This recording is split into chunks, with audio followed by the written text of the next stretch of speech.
Olá, como vai? Aqui quem fala é Dr. Fausto Zambuja, médico geriatra, e vamos tomar mais um café aqui.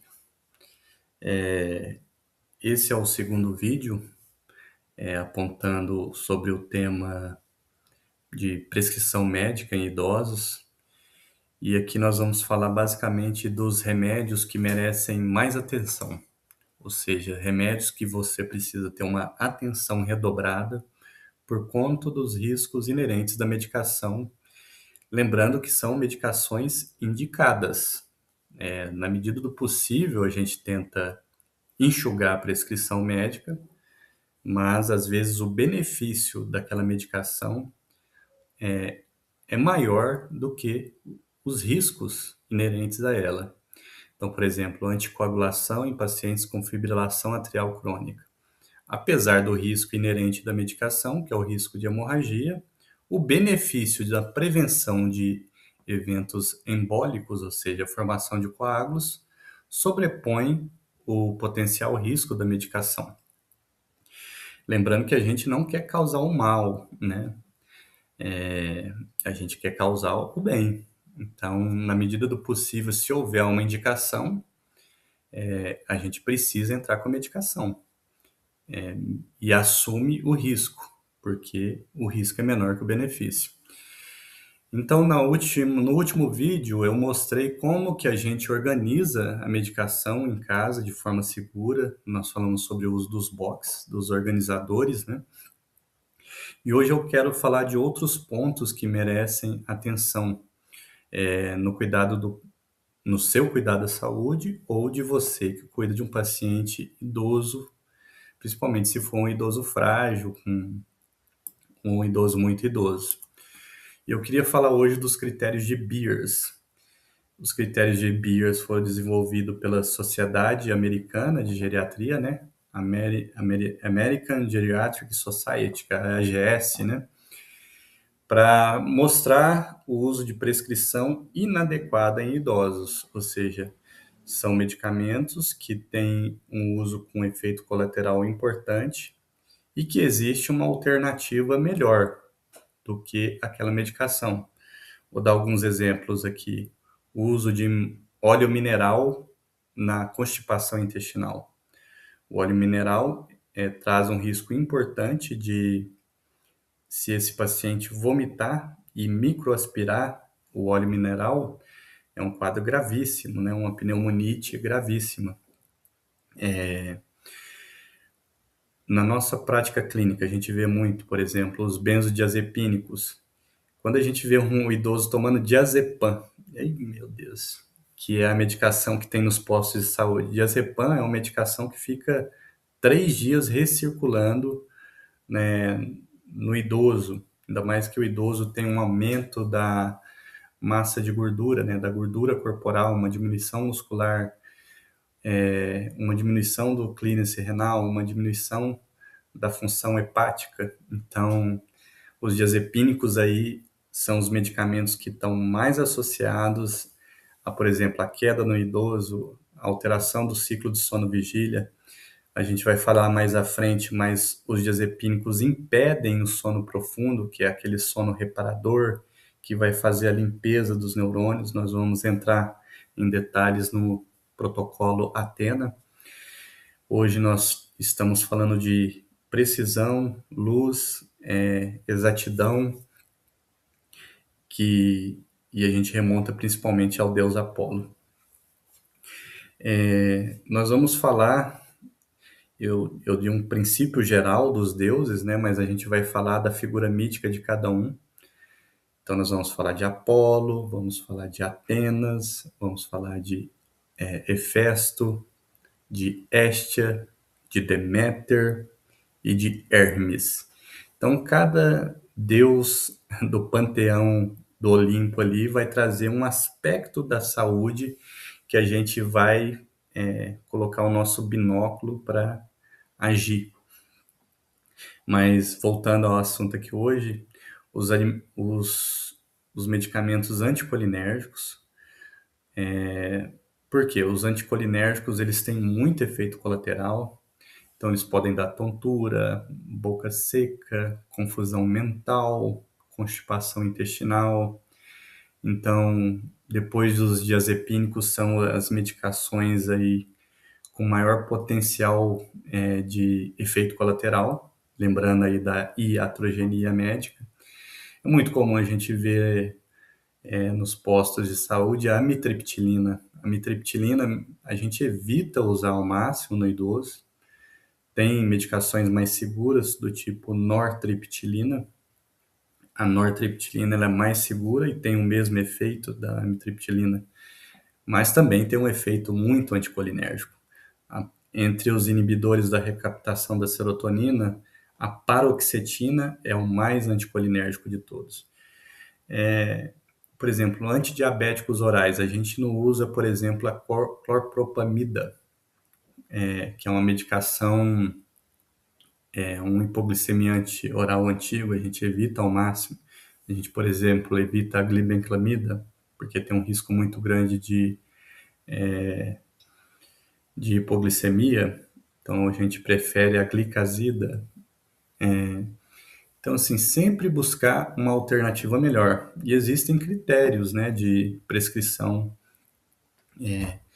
Por exemplo, insônia no idoso a gente vai citar aqui que o sono é protetor da questão da mente, né? Questão que eu quero colocar, não pare de usar essa medicação, ainda mais que se você parar de tomar essa medicação de forma rápida, leva inclusive ao risco de convulsões, por exemplo, no caso dos diazepínicos. A pessoa pode ter síndrome de abstinência. Então, o que a gente quer falar, leva o seu médico, tenta modificar a medicação por medicações que apresentem menos efeitos colaterais, tem um perfil melhor. Por exemplo, vou dar outro exemplo, anticonvulsivante em idosos. A gente prefere, por exemplo, a lamotrigina, a é a medicação nova, né? Levetiracetam, que é uma medicação nova, tem menos efeito colateral, um perfil melhor no idoso. Por exemplo, fenobarbital, uma medicação que dá muita sedação. Mesma coisa a carbamazepina. Então, sempre tentar iniciar medicações com melhor perfil para o idoso. E algumas medicações devem ter uma atenção redobrada. São medicações, como eu disse, que são necessárias, têm o uso correto, têm a precisão no diagnóstico, uma precisão absoluta do uso dela. Por exemplo, o anticoagulante, que eu falei. Tem alguns anticoagulantes que são preferíveis a outros, por exemplo, cada vez mais a gente vê que a edoxabana tem menos efeito colateral, por exemplo, que a rivaroxabana, então a gente tenta trocar na medida do possível, nem sempre consegue, por exemplo, em fibrilação atrial, onde há uma insuficiência mitral importante, a medicação padrão ouro, por incrível que pareça, ainda é a varfarina, que você precisa ficar dosando a coagulação no sangue por meio do exame que chama RNI, mas nos casos de disfunção valvar importante, a varfarina é a melhor. Então, e o que precisa nisso? Na varfarina, por exemplo, o controle estrito do RNI. O RNI tem que ficar entre 2,5 e 3,5, dependendo da indicação, se for válvula mecânica, válvula prótese mecânica, né? Ou seja, de metal. Então, deve ser rigoroso. E o problema é o seguinte, se você tomar anticoagulante em dose mais alta, ou misturar anticoagulante, por exemplo, com antiagregante, existe essa indicação? Existe, mas o risco associado é muito alto, o risco de hemorragia, e a gente evita o uso duplo, né? Mesmo o uso de 2 antiagregantes, como o ácido acetil salicílico e clopidogrel, a gente deixa principalmente no pós-IAM precoce, nos primeiros 6 meses. Então, a outra face da moeda é essa, que às vezes há indicação da medicação e ela é subutilizada. Então, às vezes, há a indicação da dupla antiagregação plaquetária, mas ela não é utilizada, ela é evitada, né? E o benefício potencial o paciente não vai ter. Isso também pode ser um problema, né? Mesma coisa anticoagulação. Paciente com fibrilação tem que tomar anticoagulante. Então, assim, a questão é ter equilíbrio na indicação, saber a indicação exata, isso aí o seu médico tem que saber. E, e se você achar que uma medicação não está sendo bem indicada, você pode questionar seu médico, por exemplo, doutor, eu quero retirar esse remédio tarja preta aqui, porque eu vi que dá problema cognitivo. Vamos tentar tirar. Lógico que tem que ser com parcimônia, devagar, tranquilo, por causa dos efeitos colaterais da retirada. Não tenta tirar sozinho a medicação. Às vezes pode dar problema também.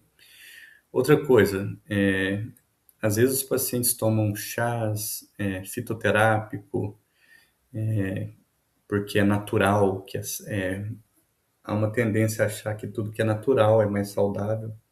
Sim, tem medicações que são boas, que são bem indicadas, mas também algumas podem trazer efeitos colaterais. Vou dar um exemplo aqui que é muito comum. O paciente usa o ginkgo biloba, por exemplo, que é uma medicação que o pessoal usa porque é dita que é boa para a memória, mas não é. Ela aumenta o risco de sangramento naqueles pacientes que já tomam antiagregantes plaquetários, tipo aspirina, clopidogrel ou mesmo anticoagulante. Então não é bom misturar. Mesma coisa o alho, o ginseng, tudo aumenta o risco de hemorragia naqueles pacientes que já usam esse tipo de medicação. Lógico, o efeito é um risco menor do que tomar aspirina com clopidogrel junto, mas existe o risco, então fica atento aí. Por exemplo, o alho pode abaixar um pouco a pressão arterial. Tem alguns estudos mostrando que o extrato de alho pode piorar a insuficiência venosa crônica, os sintomas de insuficiência venosa crônica. Então, o chá verde tem muitas, por exemplo, erva de São João, é um problema usar com outras medicações antidepressivos, né? Com antidepressivos. Então, mesmo se você toma algum chá, alguma erva, algum suplemento, algum fitoterápico, avisa seu médico, para ele saber que você está fazendo esse uso aí. Não esconda nada do seu médico, porque isso não vai ser bom para você. Enfim, o que a gente quer mostrar aqui nesse módulo Apollo é que precisa ter precisão no diagnóstico. Você tem que, se você for o paciente, você tem que saber das medicações que você toma, a dose correta, em miligrama, micrograma, unidade, enfim. Quantas vezes por dia você toma, quais os dias da semana, por exemplo, tem medicação que você toma uma vez por semana, por exemplo, a vitamina D. Eu tomo 15.000 unidades de vitamina D por semana. Você tem que saber isso. Isso denota segurança e, vamos dizer assim, o seu médico vai saber com quem está lidando, vai saber que você é uma pessoa responsável, que cuida da saúde, que se interessa, que você está bem orientado acima das coisas, que você tem um nível educacional bom, que você pode ajudar no cuidado do seu, vamos dizer assim, do paciente que você cuida, se você for um cuidador. Então, assim, é muito difícil quando a gente recebe um paciente ou uma dupla cuidador-paciente que não sabe a medicação que ela toma, os horários. Eu tomo um remedinho vermelhinho, que é para pressão. Isso não fala nada para nós.